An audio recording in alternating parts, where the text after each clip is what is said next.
Comment abandonner une habitude? C'est ce que vous allez découvrir dans les minutes qui suivent. Je m'appelle Julien et sur mon site organisology.com, je partage avec vous des méthodes pour être plus productif et serein dans un environnement chaotique. Alors comment abandonner une habitude? C'est quelque chose que j'ai traité dans une vidéo que j'ai récemment publiée qui s'intitule « Un an sans alcool ». Dans cette vidéo qui s'affiche maintenant à votre écran, je partage 6 hacks, 6 techniques qui m'ont aidé à traverser les obstacles et à tenir 3 mois, 6 mois, 9 mois, 12 mois et au moment où je fais cette vidéo, je suis toujours dans une vie sans alcool. Donc si ça vous intéresse, n'hésitez pas à y jeter un œil. Alors, comment abandonner une habitude? Le premier point, et c'est ce que la plupart des gens font faux, c'est qu'avant de changer, donc avant de dire par exemple, ok, j'arrête de manger des pizzas, l'idée, ou j'arrête de regarder des séries Netflix, ou j'arrête de regarder Facebook à longueur de journée, ou j'arrête de regarder mes mails, ou j'arrête de fumer, le premier truc à faire, c'est de collecter des évidences qui vont à l'encontre, qui détruisent cette nouvelle habitude. Okay? Donc quand je dis collecter des évidences, c'est quoi? C'est simplement mesurer avant de changer. Mesurer avant de changer. Kelly McGonigal, dans son livre The Willpower Instinct, je crois un truc comme ça, j'ai plus de tête, mais je crois que c'est ça, il s'affiche maintenant à votre écran de toute façon, elle cite une étude où des fumeurs ont vu leur consommation se réduire naturellement. Pourquoi? Parce qu'on leur avait demandé de mesurer le nombre de cigarettes qu'ils fumaient par jour. Les chercheurs ne leur avaient rien demandé d'autre, juste de mesurer les cigarettes qu'ils fumaient par jour. Donc ça, c'est le premier point, la magie de la mesure. Et donc concrètement, moi, c'est ce que j'avais fait quand j'ai arrêté de boire. J'ai simplement mesuré l'argent qui partait finalement dans l'alcool, mais également tout ce qui entourait ces activités festives.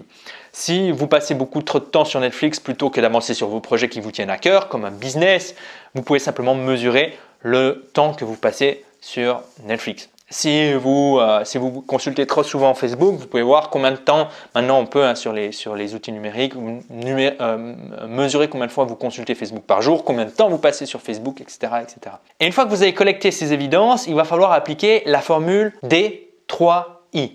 Donc D3I, c'est une formule qui est un acronyme en fait, qui va pour difficile, invisible, insatisfaisant et inattrayant. Okay? Donc ce qu'il faut vraiment réaliser, c'est que votre ancienne habitude, il faut que vous mettiez en place un environnement qui rende celle-ci difficile à réaliser, invisible, donc vous n'y pensez le moins possible, inattrayant, donc ça vous fasse de moins en moins plaisir, et puis insatisfaisant. Qu'est-ce qu'on va faire avec ça? Donc difficile, premièrement, si on prend l'exemple de Facebook. Ok, je veux rendre l'activité Facebook difficile à réaliser. Donc qu'est-ce que je vais faire? Je vais par exemple changer mon mot de passe, l'enregistrer dans OnePassword, qui est un gestionnaire de mots de passe, un mot de passe dont je ne me souviens plus. Je vais l'enregistrer dans OnePassword et faire en sorte de me déconnecter de tous mes outils numériques et faire en sorte que si j'ai envie de me connecter, il faut que j'aille d'abord me connecter sur OnePassword et ensuite que je copie-colle le mot de passe dans Facebook. Okay?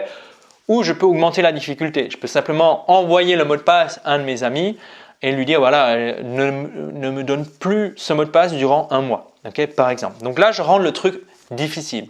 Ensuite, un autre point, par exemple, le rendre invisible, c'est par exemple supprimer l'application de mon téléphone, supprimer le raccourci de mon écran d'accueil Google. Comme ça, quand je me connecte, je ne vois pas en fait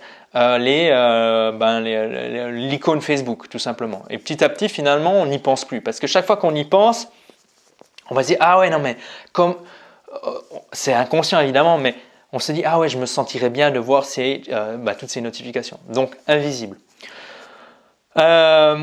Inattrayant. Alors ça c'est plus difficile, l'aspect inattrayant. L'inattrayant prend plus de temps, il faut travailler en général sur l'identité. Donc c'est-à-dire vous documentez auprès de personnes qui ne favorisent pas, qui ne font pas la promotion de Facebook. Par exemple, lisez le livre de Cal Newport qui a écrit le livre Deep Work. Okay?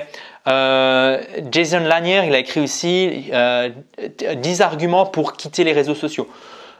Christian Harris, sauf erreur de tête, il a aussi fait un site où il vous explique quels sont les dangers de Facebook. Donc l'idée, ou peut-être inspirez-vous de gens qui réussissent et qui sont connus pour ne pas être sur Facebook. Okay? Et l'idée, c'est vraiment de faire en sorte que cette habitude vous dégoûte. ok, que cette habitude vous repousse. Ça prend plus de temps parce que c'est un travail sur l'identité. Si je prends l'exemple de l'alcool, moi ce que j'avais fait, c'est que je me concentrais beaucoup plus sur les gens qui finissaient dans la rue. Chaque fois que je voyais une pub, là par exemple je tourne cette vidéo au Portugal, les pubs pour l'alcool sont autorisées et souvent on voit des gens qui sont heureux. Okay, et chaque fois que je vois une pub où les gens sont heureux pour l'alcool, je me dis ok, pour chaque personne qui est heureuse avec l'alcool, il y a forcément des personnes qui sont malheureuses. Donc ça demande un petit peu plus d'efforts et souvent ces efforts-là, ils se font en se documentant, en lisant des livres. Okay, et puis ensuite, insatisfaisante. Donc là encore, insatisfaisante, c'est pas forcément évident à mettre en place parce que souvent les habitudes qui sont mauvaises pour nous sont satisfaisantes sur le court terme et insatisfaisantes sur le long terme. Si je prends Netflix, c'est très satisfaisant sur le court terme parce qu'il y a des très bons films, parce que des fois on peut se documenter, parce que des fois on a l'impression de devenir plus intelligent. Mais sur le long terme, finalement, on passe beaucoup trop de temps et il y a d'autres domaines de notre vie qui chutent ou qui n'avancent pas. Okay, donc là, si je vous donne ces deux derniers I à la fin, c'est pas pour rien, c'est que c'est souvent là où il y a de plus en plus d'efforts. Mais ce que vous pouvez faire, c'est par exemple, alors ça c'est pour les cas extrêmes, mais je l'ai fait, c'est mettre un contrat anti quelque chose. Par exemple, il y a une personne qui doit vérifier que vous ne vous connectez pas à votre compte Facebook. Et si cette personne remarque que vous êtes connecté à votre compte Facebook, qu'est-ce qu'elle va faire? Elle va recevoir de l'argent de votre part. Il y a un contrat qui est fait. Évidemment, c'est un peu extrême, mais vous voyez l'idée. L'idée, c'est ensuite de réfléchir à comment faire en sorte de rendre ces anciennes habitudes insatisfaisantes. Vous savez, c'est le concept, si vous rongez les ongles, alors moi je me rongeais les ongles, donc je sais de quoi je parle, il y a du produit qu'on peut mettre sur les ongles et en fait l'idée, chaque fois qu'on prend ses doigts à la bouche, finalement c'est un produit qui est dégueulasse et ça rend l'habitude insatisfaisante. Souvent pour ce genre pour le dernier I, l'insatisfaction, ça nécessite une bonne réflexion et de se dire ok, quelles sont les techniques que certaines personnes qui ont rencontré ce problème, qui avaient cette mauvaise habitude et qui ne l'ont plus, qu'est-ce que ces personnes ont fait pour rendre cette habitude insatisfaisante. Et si vous m'avez trouvé, il ne fait aucun doute que vous allez trouver les informations par rapport à ça. Et puis voilà. Pour ne pas manquer mes prochaines vidéos, pensez à vous abonner et puis mettez-moi un gros pouce. Le pouce, c'est maintenant. C'est maintenant le pouce. J'attends le gros pouce.